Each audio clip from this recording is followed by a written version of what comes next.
Welcome to the Night Owl, the meeting place, those things that keep you up at night.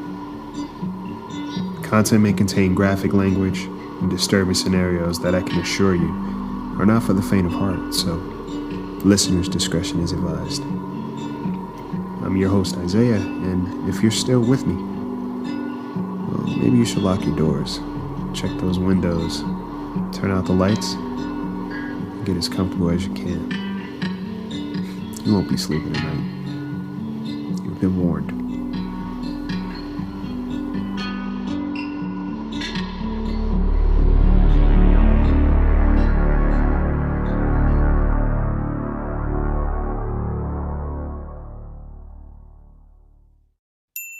Hey guys, welcome to the Night Owl. If this is your first visit, then it's good to have you. If you're a frequent visitor, then it's always good to have you back. Tonight's episode is a little bit about nostalgia and the memories that some of us keep, that some of us can't forget. Lock your doors, check your windows, and get comfortable. You won't be sleeping tonight. I give you the quiet game.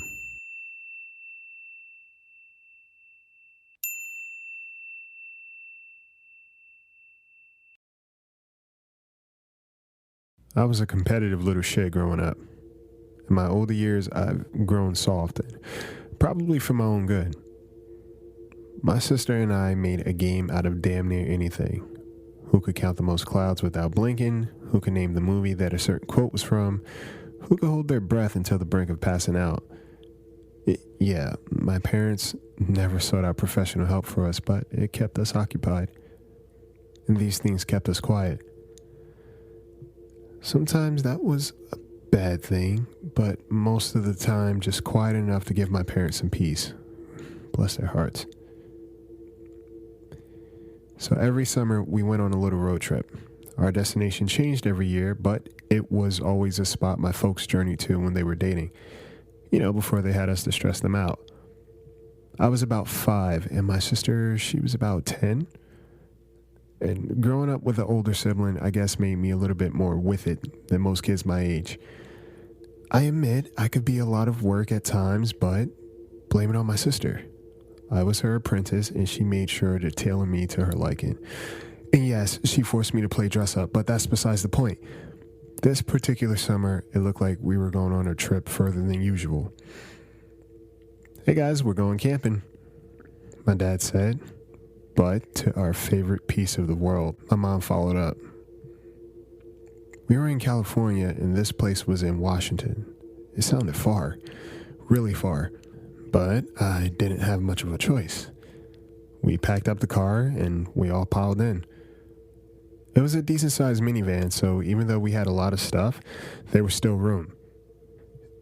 There were a couple of rows of seats specifically to separate my sister and I when the game got heated and there was a need for penalty boxes after hands and feet were thrown. I always sat way in the back anyway because I could just reach in the back for snacks or gadgets, anything really. I like being closer to the goods, and it just felt cool to be in the back. And so we were off, leaving our town of hustle to a more secluded, bug-infested woods. Dirt and bugs was heaven for a boy my age, so I was kind of excited. My sister brought along some cards for us to play, coloring books, action figures, of course, and anything else we could find. We took it. My dad said this trip was going to take about a day or two. So, we were in it for the long haul. We started out playing I Spy, but with a twist. Every car we saw on the road, we had to point out something significant about their license plate and make a word out of it. I can promise you it made sense to us and kept us busy until we stopped seeing cars on the road.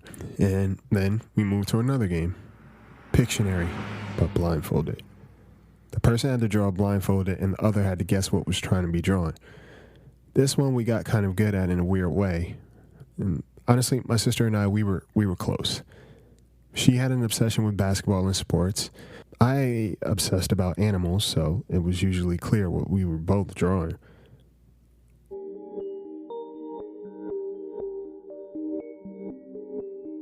A few hours had passed, and we made a stop at a restaurant. Lunch/dinner, my parents said.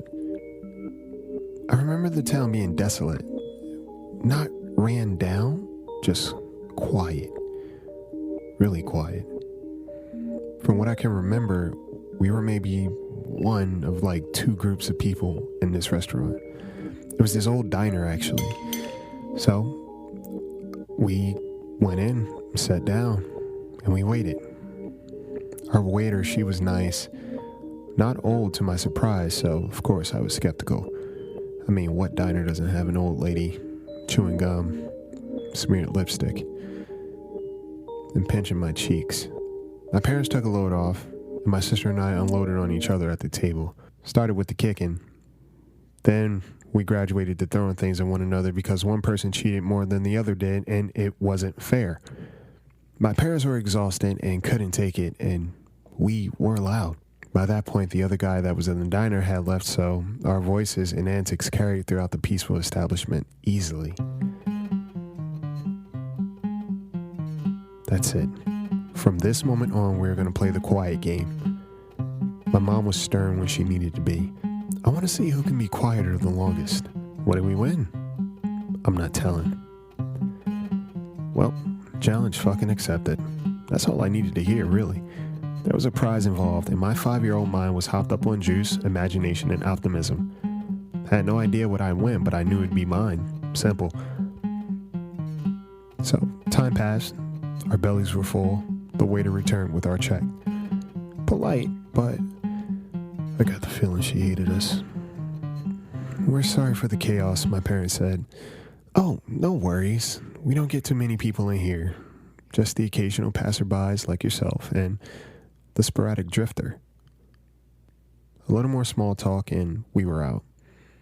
She made sure to give my sister and I extra crayons and placemats for drawing. My parents told her about the long trip ahead. I think she sympathized more with them than us. It was dark by this point, and growing up for me, I had 2 times, day and dark. It kept life very simple for me. We walked back to the car, and it was so quiet. It was so quiet that us walking on the gravel seemed to disturb the peace. We were one of 3 cars in the lot. There was a broken down station wagon, a small red car, if I remember, and ours. That was about it. My sister and I prided and poked at each other the entire way back to the minivan. We hopped in, and once the doors closed, my mom made sure to go over the rules. No talking or fighting until we get to the campsite. If you win, there's a big surprise for you. My sister and I glanced at one another. I went to my watchtower in the back and proceeded to color. I'm not sure when I went to sleep, but by the time I woke up, we were at a hotel. It was still the middle of the night, if I can remember. I'm assuming. We got to the hotel, and I remember being carried and waking up the next morning. Ready to take on the world, honestly. But quietly, of course. Round 2 has started. We had breakfast in the lobby of the hotel, and my parents were relieved that out of all the families and children there, we were the most behaved. Guess it was a surprise for her. I remember the look of triumph my mom had on her face, that this quiet game was still working. I hadn't said a word. My sister's loud mouth hadn't slipped a syllable either. Winning was probably going to be harder than I thought, but I was 5 years old with nothing but time. I was ready. But my victory moment wasn't too far ahead. After breakfast, we hopped in the van. Everyone buckled in. My sister and I both raised our thumbs as acknowledgement since we weren't talking, and we meant business. There was a thud in the back of the van. My dad got out to check and make sure everything was secured. I watched him through the back window fix everything, double-check that the ropes were tight, and that our bags were packed properly. The coast was clear. He made a funny face at me and then headed back to the front of the van. A couple more hours and we're there, my dad announced. My patience was wearing, but luckily I fell asleep. It was so cool to wake up to victory. I will say that. I can't find my lucky pendant. My sister was pissed and crying bloody murder. He took it, she howled. She had fun accusing me for shit all the time, but this time, she wasn't going to get a rise out of me. And my mom was on my side too, which helped. He didn't take it. Maybe you lost it like everything else. My grin couldn't have been bigger. Not only was I innocent, but I was the victor. My sister was pissed and damn near pleaded her case for an hour. After about an hour, we pulled into a burger spot. And apparently, this is where my mom and dad went all the time before they camp and when they were heading home. Fairly empty, but a couple of patrons. We all sat down. I remained quiet. Well, it's clear we have a winner. My sister was fuming. I loved it. Since you were so well behaved, you get a big prize when we get home. But only if you tell me the truth. Did you take your sister's pendant? I remained silent, just to be sure. The game still could have been going on, and this was a bonus round. You can talk now. You already won. No, I didn't. I promise. Liar. She snapped.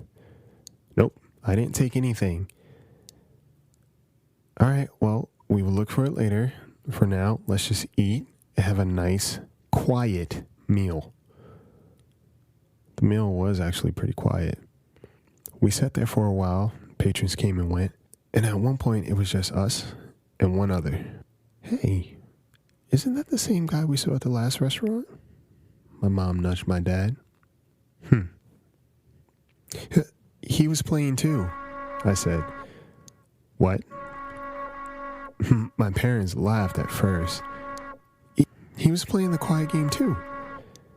I couldn't tell you that he was in the back of the van because he told me to shh.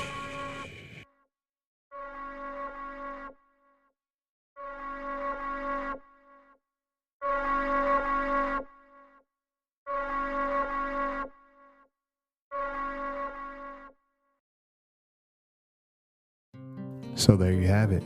Tune in next week for another story to keep you up at night. And if you have a story of your own, we'd love to hear it. Listen to us on Spotify, iTunes, and Stitcher. Follow us on Twitter, Instagram, and Discord. Sleep tight.